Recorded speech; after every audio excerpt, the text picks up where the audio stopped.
Hello everyone, আসসালামু আলাইকুম। Welcome back to life with Mubashira. তো আজকের দিনটা ছিল মূলত একটা বৃষ্টির মুখর সুন্দর দিন।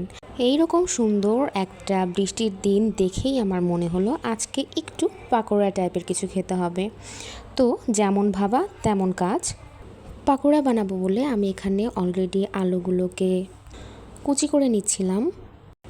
দেন আলুগুলোকে একটু পানির মধ্যে ভিজিয়ে রাখলাম কিছুক্ষণের জন্য, যাতে এর ভেতরে থাকা স্টার্চটা সম্পূর্ণরূপে বেরিয়ে যায়। তারপর এখানে আমার বারান্দায় কিছু পুঁইশাক গাছ লাগিয়েছিলাম, সেখানকার পাতাগুলো একটু বড় বড় হয়ে গেছে। খালি আলু দিয়ে পাকোড়া আমার কাছে একটু খারাপ লাগবে মনে হলো, তাই এখান থেকে পুঁইশাক পাতাগুলো নিয়ে নিচ্ছিলাম।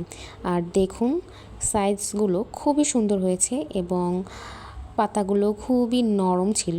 আপনারা সবাই কিন্তু অবশ্যই মাশাল্লাহ বলবেন।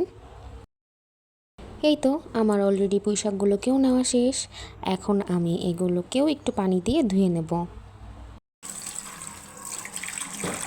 পাকোড়া বানানোর জন্য আমি আগে থেকে ডালটাকে ব্লেন্ড করে রেখেছিলাম। তার সাথে আলু, পুঁইশাক, পেঁয়াজ, মরিচ আর অল কাইন্ড অফ স্পাইসেস দিয়ে নেব। এখানে না আমি একটা ডিম, চালের গুঁড়া আর তার সাথে এই ম্যাগি ম্যাজিক মশলাটাও দিয়ে দিচ্ছি।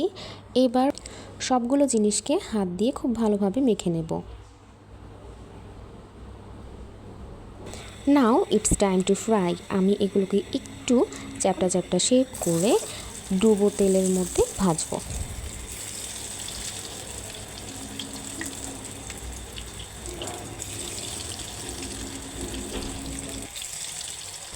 এই তো আমার পাকোড়াগুলো ভাজা হচ্ছে।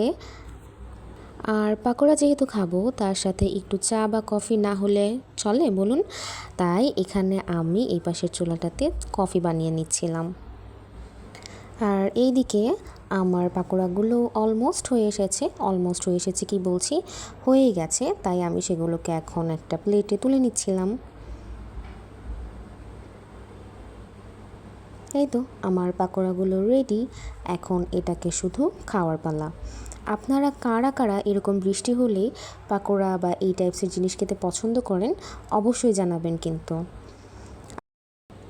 এই তো আমার কফিটা রেডি। আমি কফিটাকে মাগে নিয়ে নিয়েছি।